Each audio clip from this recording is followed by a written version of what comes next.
Okay, so this is Global Health, and I'm Gail Fraser. Now we're looking at Unit 3, Part 1. We're going to be talking about Afghanistan.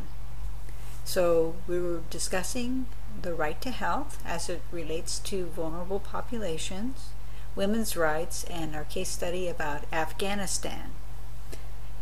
Some of you may recognize this picture. It's quite a famous picture from National Geographic, and we will see this young woman as she is now, as an older, mature woman, later in the slides.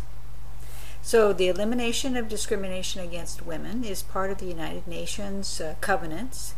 So the UN Convention for the Elimination of All Forms of Discrimination, you see this acronym CEWA, and discrimination based on gender alone, meaning whether you're a female or male, nullifies or impairs the enjoyment and rights of and full participation in communities.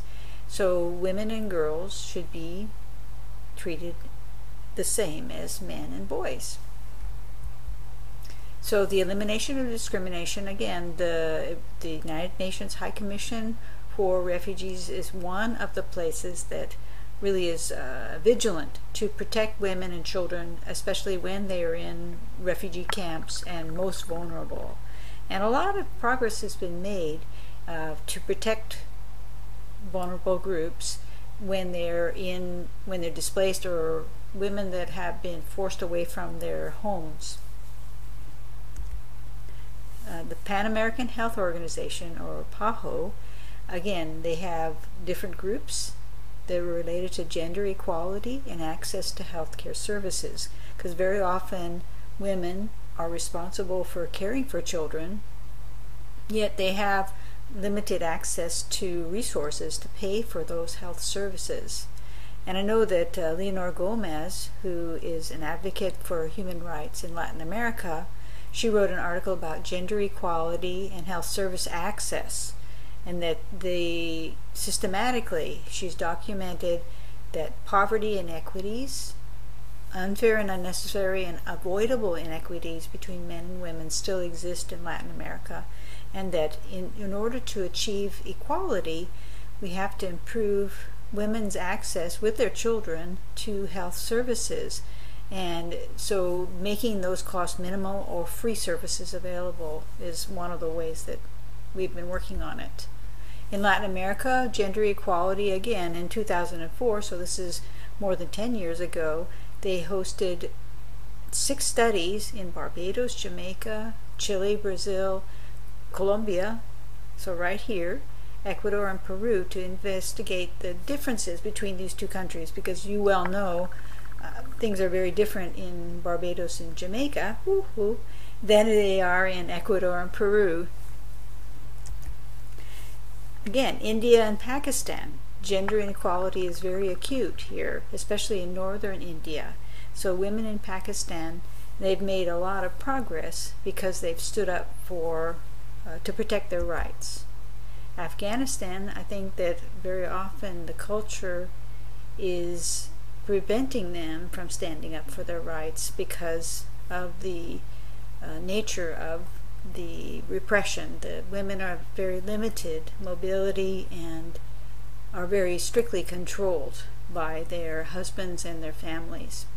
So again, we have different people reporting about cross-sectional survey. 5,000 women were interviewed, so that's quite a very strong survey. And she reported that some women, the primary problem is they don't have enough food. They need shelter, and they have limited access to water. So you can see these are all very basic things that we've been talking about, and the right to health and the right to life, to survive. You need shelter, food, water, and clothing. In Afghanistan, these disparities in health are quite acute, and the inequality is one of the ones that we highlight to show the inequity between men and women, or boys and girls. So again, the maternal deaths are enormous. They actually don't know how many women die in childbirth, and so it's because of limited access to health care, and most women in Afghanistan have their babies at home without a nurse or a skilled provider of any kind. 87% of the women had to obtain permission to seek medical care from their husband or other male member, their brother, their father, and only 1% reported to be able to have prenatal care. So these would prevent a lot of the deaths, maternal deaths during childbirth. So the mortality ratios, you can see, even though these numbers are old, they haven't changed a lot. You can see that the maternal mortality in sub-Saharan Africa is much higher. The darker the color, so the darker brown here in the Democratic Republic of Congo, and here in Afghanistan, and also here in Eritrea and Djibouti, and Somalia, these are the highest in the world. But you can see there are some countries in even Latin America that have higher than average rates of maternal mortality. The violations of women's rights in Afghanistan, again, we are well documented. And I think that I really admire the efforts of different journalists to realize that violations of women's human rights are often go unrecognized and unpunished and unremedied because this is part of the culture. It's an acceptable treatment of women, and legal protections of women and girls are necessary. And so very often they'll have things on paper, like we discussed in Venezuela and Brazil. They actually have documents saying that women have equal rights and should not be unprotected, yet they don't enforce those laws. In Afghanistan, they don't have those laws to protect women. So you can see here's Afghanistan. So here we have the African continent, Europe, and here's India. So you can see where Afghanistan is located, just northeast of the Saudi Arabian boot. Here's the country of Afghanistan, and Kabul is the capital. And this is where they have roads and they have a lot of commerce. But then other places you can see all along the border here with Iran and Uzbekistan, Tajikistan, and Pakistan, that there are lots of different places that are very remote that have little access to health care. You know that the Islamic Republic of Afghanistan has about 28 million people, so it's a huge country, but it has a lot of people and mountainous, and it's a very harsh environment. And I think that that's one of the natural barriers that keeps the country separate from other countries. But it is strategically located in the Middle East, so it's much sought after. I know the Russians recently failed in their efforts, and again, the U.S. has troops in Afghanistan even now. So again, the Afghanistan is uniquely, the geographic location as well as the environment, the mountainous environment, keeps it sheltered within itself. And I know that there are lots of things that are going on in Afghanistan. You probably have seen it in the news about the Taliban and the different things happening with the government there. You can see Afghanistan is very mountainous, so these enormous white mountains you can see form this area around the biggest city of Kabul. So, and this is our woman. See, again, this is the young woman that we saw on the National Geographic. Here she is in the present day as a mature woman. But you can see these mountains are not anything to sniff at. It's really huge, sharp mountains. Again, the women, just like much of the Middle East, are required to wear coverings for their clothing. They cover their head, and they actually have a shield over their eyes even. This is exceptional coverage. In the Middle East, they have an abaya and they wear a shaila, but they don't have a mask that goes over the front of the face. They might have a veil, but again, Afghanistan has the most limiting types of clothing for women. You can see that this woman has the traditional type of covering for her eyes. And I know that in poor communities that have limited access to health care, that the maternal mortality is not even tabulated. It could be, an enormous number. So our case study has to do with women that are in these war-torn areas, and the fundamentalist Islamic ideas related to the ongoing violence, and it's an internal civil war.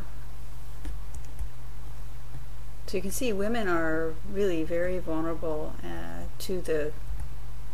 so they're vulnerable because of the being displaced within their own home, but they're also subject to domestic violence.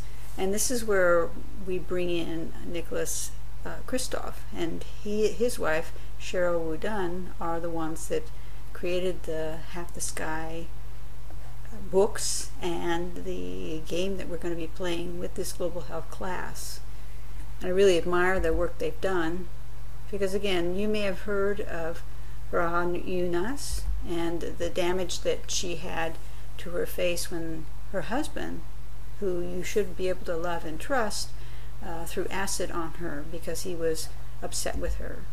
And again, these are the types of things that we want to fight against and rebel against and say that it's really wrong.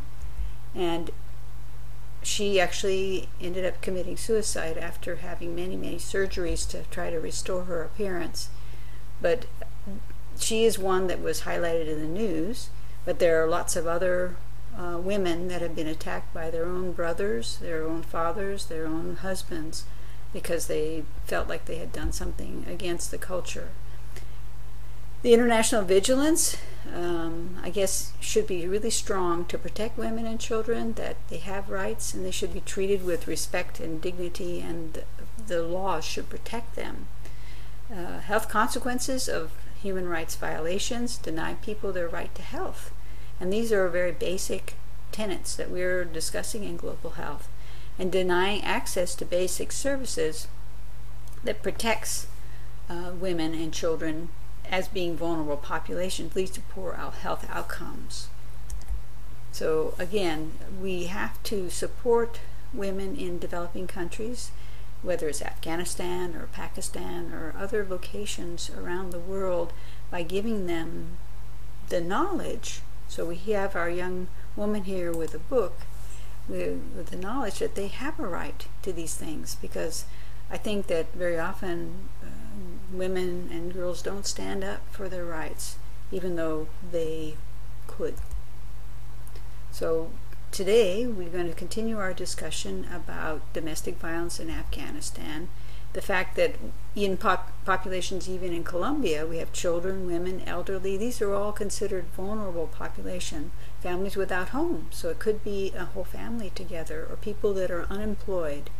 Think of the case where we've got Maria Fernandez Nunez. She was a beauty queen, and unfortunately someone poured acid on her face again. For what reason? I don't know. It's a personal attack on her, and again, you could see her face and all the skin was destroyed. These acid attacks in women in Colombia are things that you've probably read about, and it is they have laws to protect people.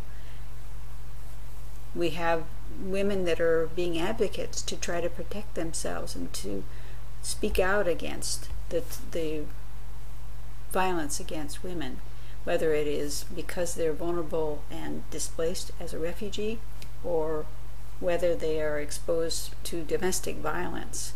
So please log in to the class discussion for Unit 3 related to the right to health and the support that we need to provide for vulnerable populations.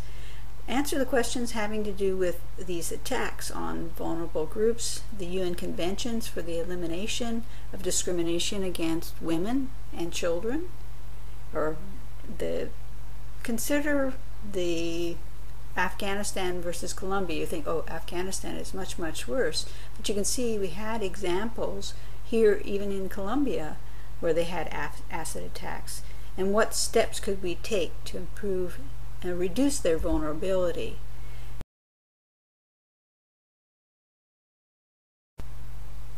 This is Global Health, and I'm Gail Fraser. We're going to continue with Unit 3, and I'm going to give you a little quiz. But first, let's review the United Nations.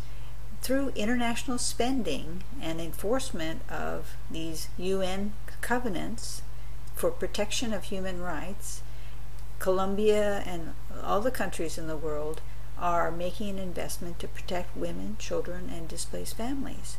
So when we look at the United States in particular, this is John Perkins, and he is admitting that the United States spends over $87 billion conducting a war in Iraq, while the United Nations estimate that less than half of that amount could provide clean water, adequate diets, sanitation services, and basic education for every person on the planet.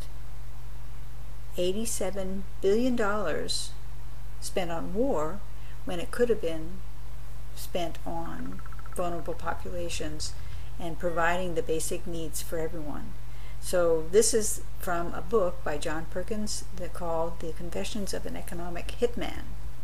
So let's go through our quiz. Let's see if you have gotten some of the ideas about vulnerable populations and the protections that are provided to them through the covenant through the United Nations. So quiz. Human rights are for men only. True or false? Okay. Hopefully you said false. Health services can be located anywhere without regard to accessibility or roads. Does that make sense? Very often I see these health facilities way up on a hill, and actually it's very hard for people to get to these remote locations. So that's false. You should never ask physicians or nurses questions. Of course, that's false. Yeah, you should always ask a question, especially when you have a health professional who would have a very good and knowledgeable answer. Quiz. Other people always know what is best for you. True or false? Obviously, you have to have a voice and participate in decision making. If you're a small child, you might have a smaller voice, and what is best for you counts, is the most important. Quiz. The right to health is only for rich people. True or false? I mean, actually, access to health care is very important to everyone, especially people who don't have resources or who are poor, because they have less easy access. The right to health should be first responsibility for every national government. True or false? Here we've got a true answer. I hope you can see that. Governments from all countries, rich and poor, do their best to help each other through the support of the United Nations. And by giving support to the United Nations, indirectly, they are supporting all the different covenants and programs that support those covenants to eliminate discrimination and make health more accessible. And that is true. Every individual has a right to health. We've been talking about that quite a bit.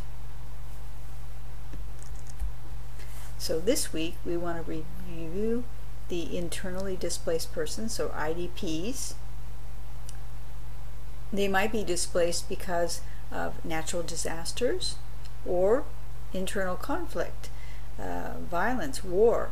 So again, in Colombia we have almost 5 million internally displaced persons, and that's an enormous number. The only country that has more internally displaced persons besides Colombia is Sudan, and that has had decades of civil war. So I think that the seriousness of the conditions here in Colombia is something that we would like to talk about, and we're going to continue our discussion about human rights and public health.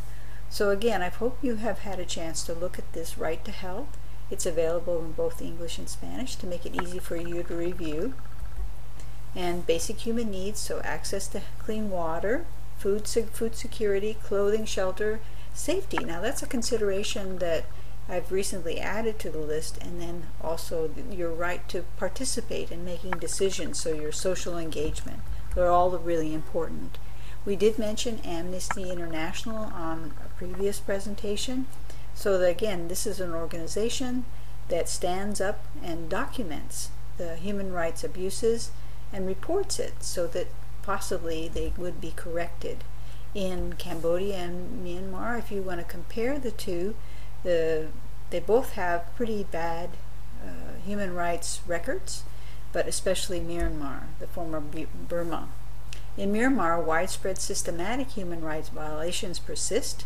So even today, Cambodia has experienced one of the most dreadful human rights records in modern history, where they just were murdering people. So again, here are your references if you'd like to read more about it. Members of the United Nations have gone in to document the human rights violations in Myanmar. There's no freedom of speech, freedom of assembly, or even association. So there are lots and lots of limitations on what people can do in Myanmar. It's famous for its repression of the ethnic minority as well as political activists. Again, it was a number of years ago, but 1,300 political prisoners were not allowed to have fair trials. They were just put in prison and basically threw away the key. These prisoners, including the National League for Democracy leaders, Aung San Suu Kyi, has been wrongfully denied her liberty, and actually recently she has been released and free. She's no longer in prison. The Myanmar state sanctioned torture and rape.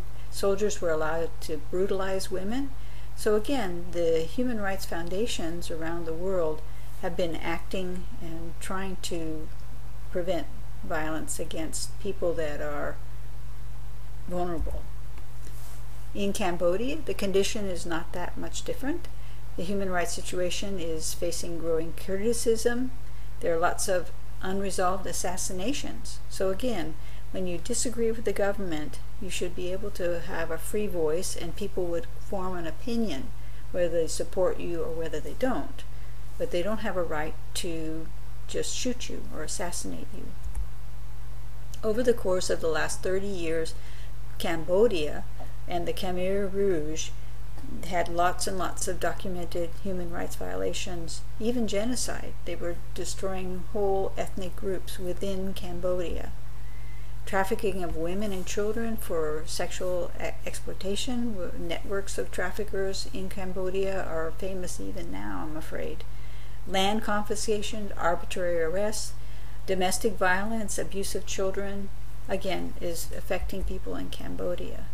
So the case study we were comparing, we're looking at deprivation, so taking things away from people without a right against the law. Insecurity, placing people in vulnerable positions where they feel like the police or military, who they should be able to trust, will be harmful to them. Discrimination against ethnic minorities and human trafficking. Here's a family in Myanmar. Vulnerable populations of concern would be, we have to have international vigilance, and we must be strong to protect, again, women and children. Health consequences of human rights are denying them their right to health. So we've discussed this in the previous unit. Even in Colombia, there's a critical need to improve public health access for internally displaced persons, or IDPs, or desplazados. 3 types of vulnerable population occur. Again, asylum seekers, so people in Colombia who've gone to Ecuador to flee violence, or people from Ethiopia or China who have come to other countries. Refugees, so people that are spilling out of Syria during the civil war into Lebanon or other countries adjacent. And then internally displaced people who are within their own country, like in Sudan, where they no longer can live in their homes, so they are out in refugee camps, but within their own country. You can see that the High Commission for Refugees has a lot of information and maps.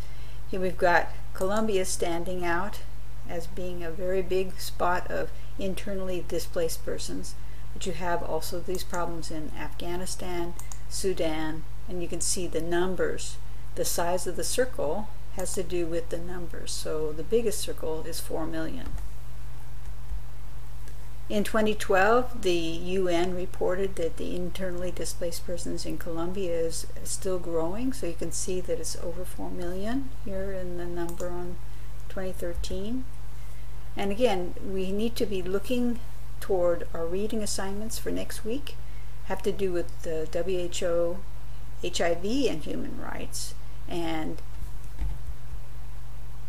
so we have our good luck team. So this was the Trinidad and Tobago Olympics in 2012. So this was a logo that I had put on here as a reminder that we were having the Olympics in 2012. So again, I think we'll stop here and we'll play a video for you. But I think that the violence and injuries leading to premature death are things that we need to talk about. So the Pan American Health Organization has information about homicides, suicides, accidents, and injuries, and attitudes toward violence. So let's quickly go through some of these slides. So again, this is in Colombia. US and Mexico, the rates of homicide are very high in North America as well as in Central America. South America, Brazil, and Argentina are compared in this chart. So you can see the rates per 100,000, even fairly recently, was very high in Brazil in comparison, in contrast to Argentina. Colombia and Ecuador, but again, here's Colombia in blue. Our bars are very high. So it's a way of comparing, even though these are statistics from 2000. I'm afraid that a lot of this is still true. So again, we want to look at playing the game Half the Sky. So we'll be looking at ways that we can help and the experiences of the Rendika within our game. I can quickly go through some slides now.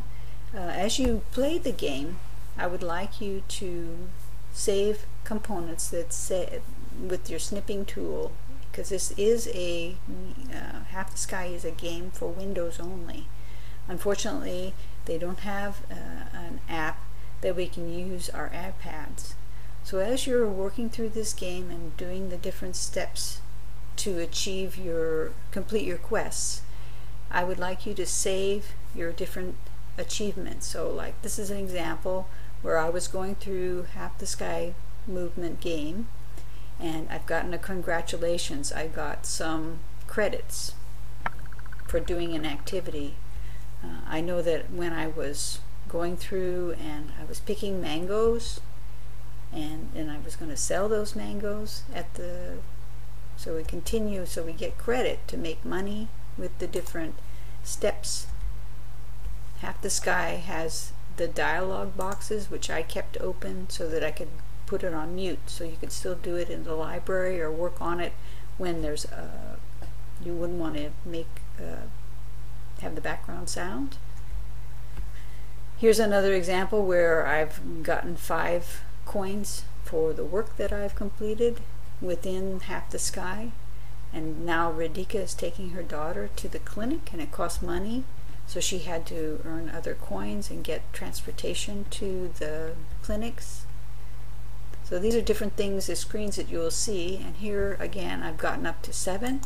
So you can see that I've gotten a congratulations for the step 5 of 15, and then my reward, congratulations for achieving, I've become an advocate. So these are the types of steps that I want you to be saving as you complete different parts of your quests and complete the Half the Sky game. And everybody will have a different path through. I know that there will be times when you will see these pages. This is an example of one that came up, give a gift, change a life. So there is no need for you to actually donate money or give a gift or buy coins. It's an optional part of this game where they actually do fundraising and it goes to the NGOs. But here again, this is an example where you donate to Shot for Life, and there's no need to purchase any of these things. You go through the game. I want to remind you it's a window-based game, and let me know if you have any questions on the forum, discussion forum. Thank you.